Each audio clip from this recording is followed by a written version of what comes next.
This is just a very brief recording. I haven't scripted it, I haven't really thought about what I'm going to say. It's straight off the top of my head, so please bear with me.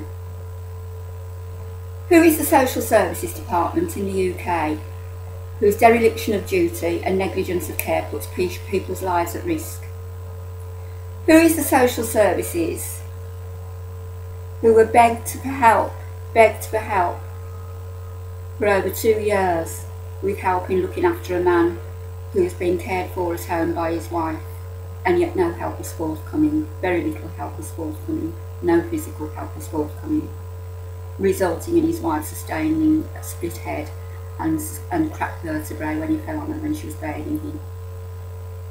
Who is the Social Services who, when this man was placed in respite care, placed him in a home where his nutritional and medication needs were neglected to the point where he was at death's door last Christmas? A home where other residents were also neglected. A man with bruising on his face, with 3 different reasons given why that bruising was there. One reason was 4 of us restrained him last night. Another reason was he walked into a door. Another reason was he came in that way. This same care home where a resident was seen lying upside down out of bed when my family went in and reported that she needed help. She was still that way an hour later. A care home where residents were seen with telephone wires round their necks. A care home where residents were answering the phone, even to me, saying it was the air raid shelter. Patients with dementia.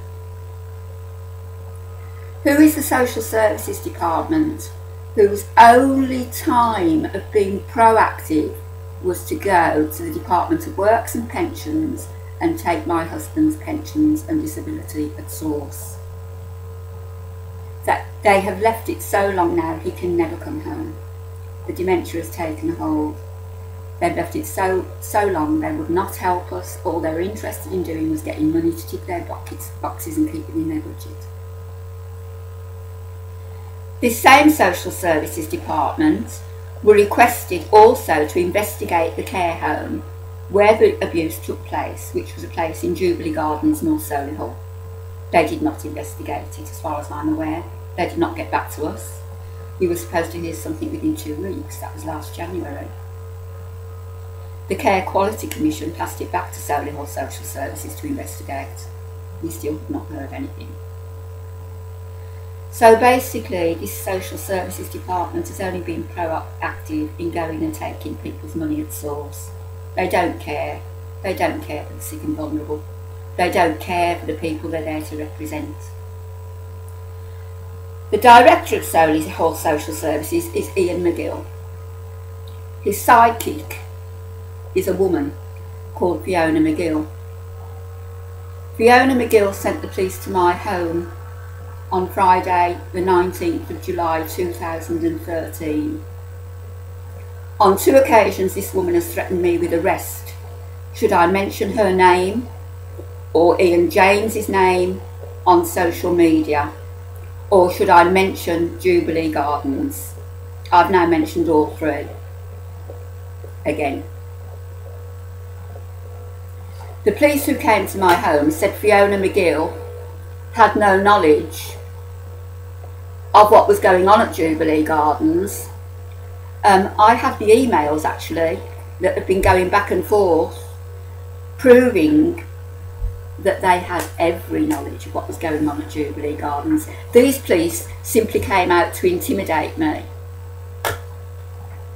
These are just a few of the emails sent to Fiona McGill and Ian James.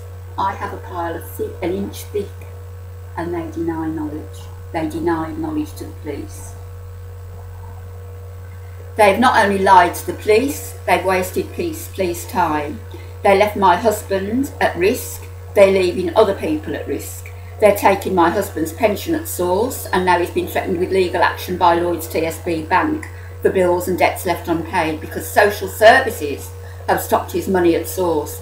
This is a man who has acute dementia, advanced Parkinson's disease, which he's had for 20 years, is completely deaf, sight impaired, has had 4 heart attacks. Social services only involvement was to interview him, attempting to get him to sign bits of paper. They want guardianship of his finances. He's got no money. He's certainly got none now, not even enough to buy a tube of toothpaste. Solihull Social Services have seen to that. This man who worked for 53 years, including 8 years in the British Army.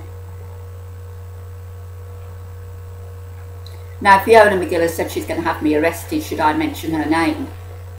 Fiona McGill, Fiona McGill, Fiona McGill. I'm waiting for the knock on my door.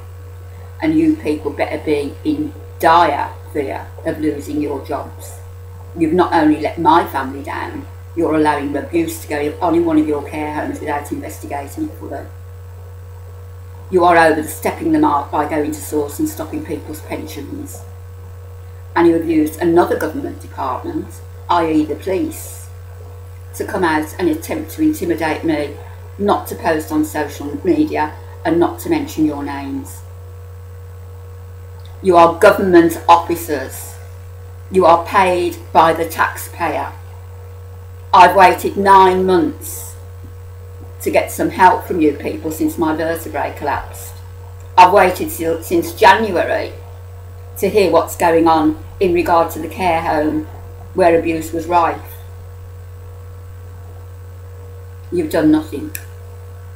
The only thing you've done is to gone and rifle a man's bank account and his pensions. So, you've heard of the organisation of Anonymous. We do not forgive. We do not forget. I'm not anonymous. I'm Anne Parks and I live in Solihull. I do not forgive. I do not forget. You expect me